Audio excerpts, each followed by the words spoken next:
نحمده ونصلي على رسوله الكريم اما بعد فاعوذ باللہ من الشیطان الرجیم بسم اللہ الرحمن الرحیم.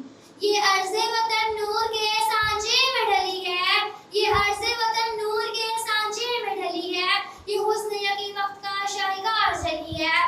وہ خلد پر جس پر تصدیق ہے بہاریں، وہ خلد پر جس پر تصدیق ہے بہاریں، وہ خلد بھی اس دیش کی پر نور گلی ہے.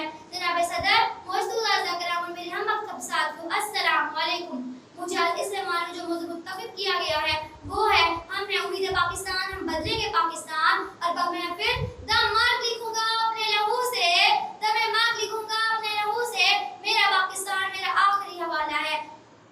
جناب عالی، پاکستان ایک بڑا اور تاریخی ملک ہے. ہمارا وطن 1947 میں آزاد ہوا اور اس کے بعد ہمارے لیے کئی مواقع اور مشکلات آئی ہیں. پاکستان کی ترقی اور ترقی کے راہوں میں ہم سب کا کردار اہم ہے.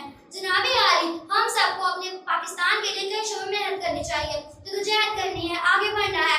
یہی ہمارا زیادہ ہے، یہی ہمارا کام ہے. جناب عالی، یہی ہمارا سرمایہ ہے. تعلیم کے شعبے میں اہمیت دینی چاہیے تاکہ ہم علم کے ساتھ ترقی بڑھانے کا موقع ملے.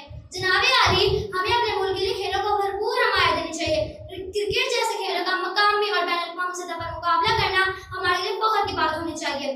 پاکستان کے ماحول کی حفاظت کرنا ہماری ذمہ داری ہے.